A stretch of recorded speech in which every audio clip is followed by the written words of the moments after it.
So I'm here with Aric Press, the longtime editor-in-chief of the American Lawyer magazine. During Aric's 16 years at the magazine, it had an enormous influence on how much all of us know about the business and profession of law and what we thought about the business and profession of law.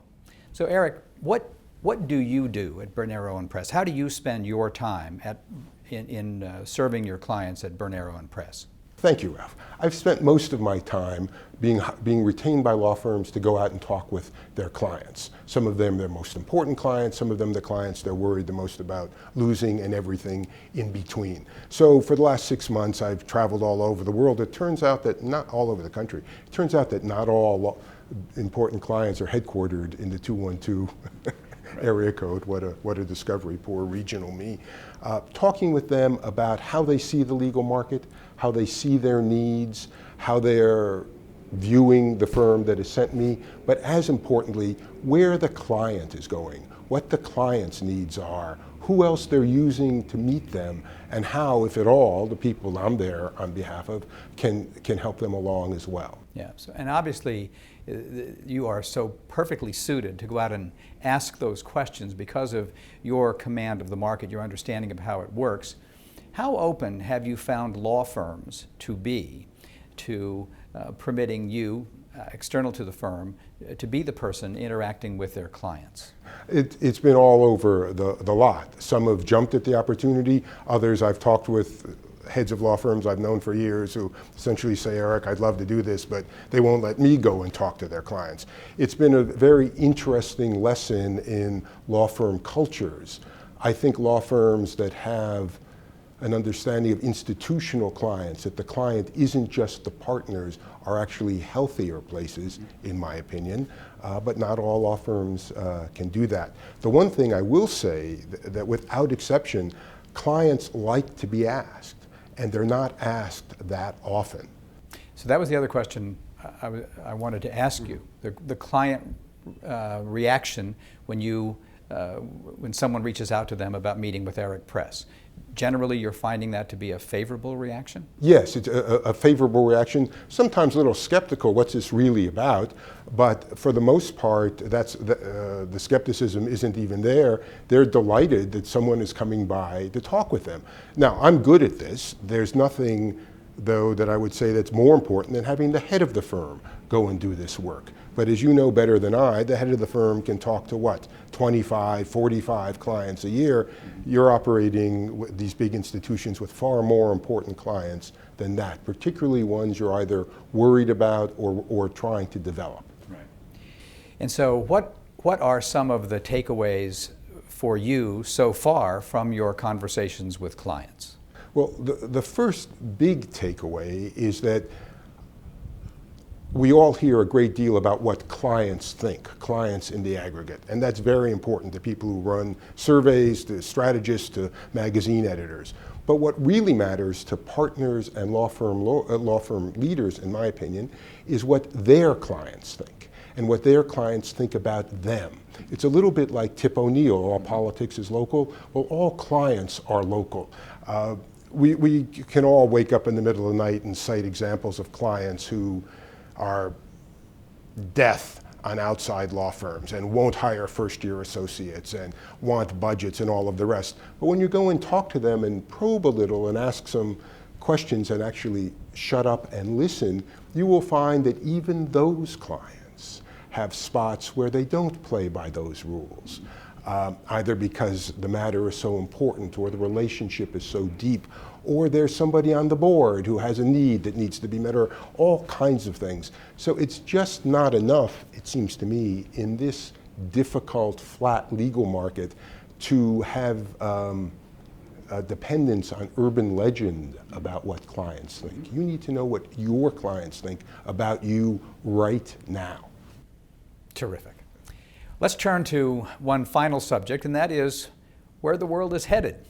So everyone says that we are in the midst of times of profound change in the way legal service is delivered, change in the way clients and law firms behave.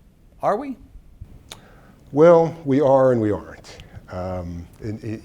I have not found absent Silicon Valley and technology companies and some of the big financial institutions here, I have not found very many clients who are leading a charge to change the legal marketplace.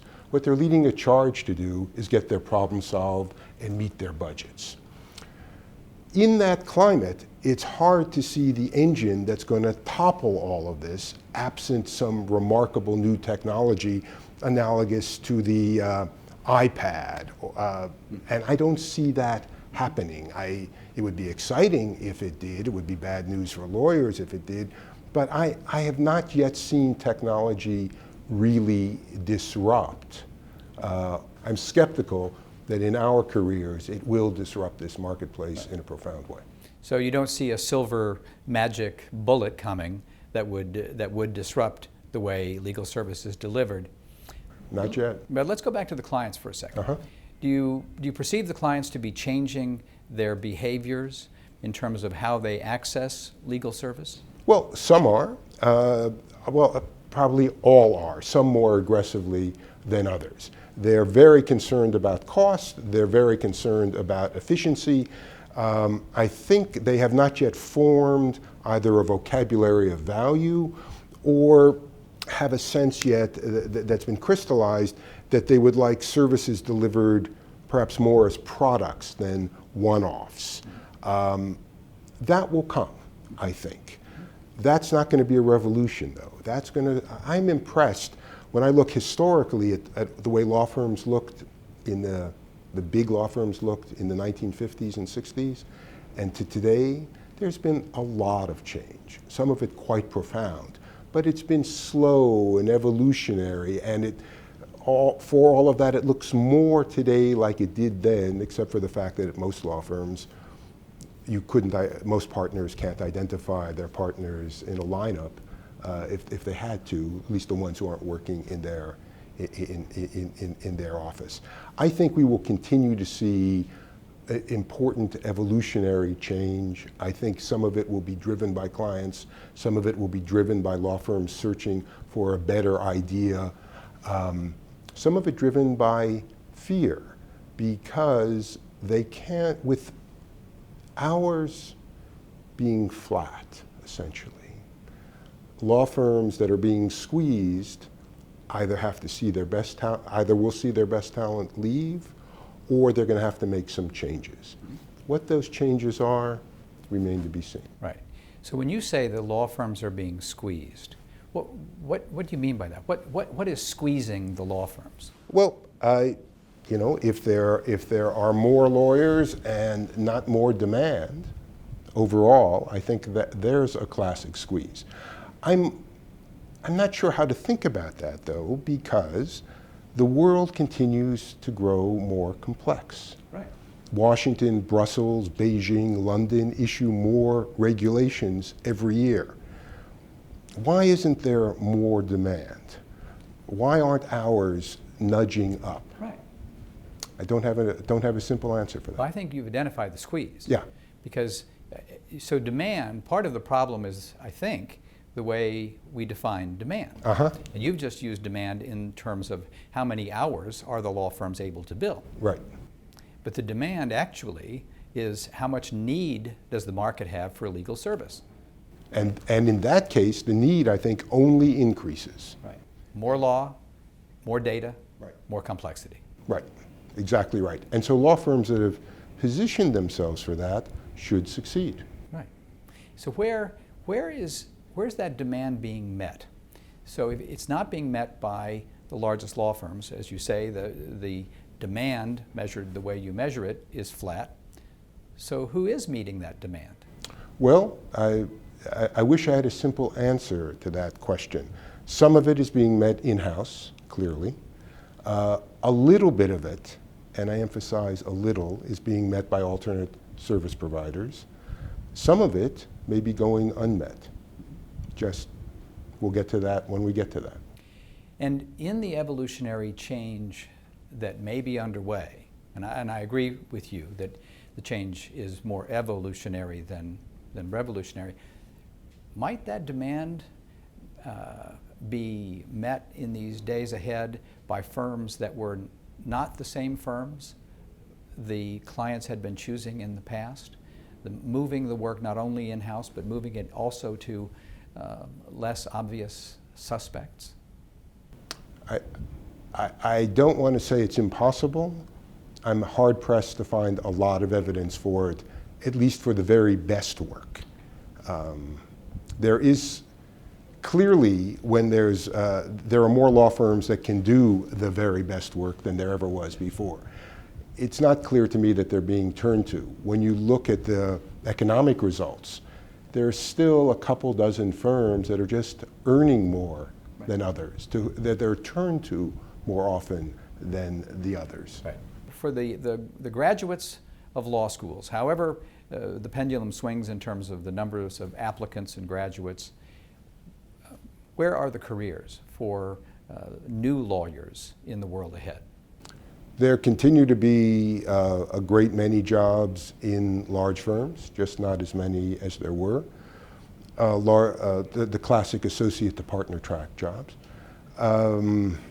There will be more jobs from those firms in non-partner track positions. Wendy and I have been talking with a handful of firms about doing some benchmarking work around that. They've come to us. There's a lot of interest in that, partly because it's a more efficient delivery system, partly because it has potential to be a great profit center. There are bunches of alternative service providers developing, Axiom being the brand name, but there are others as well. There'll be some there. For lots of people going to law school who can't either go to an outstanding place or do extraordinarily well in law school, I think their futures are going to be difficult. Not impossible, but difficult. There is a lot of need out there for, supposedly unmet middle class need for legal services. I suspect that's where the technology revolution will have its impact.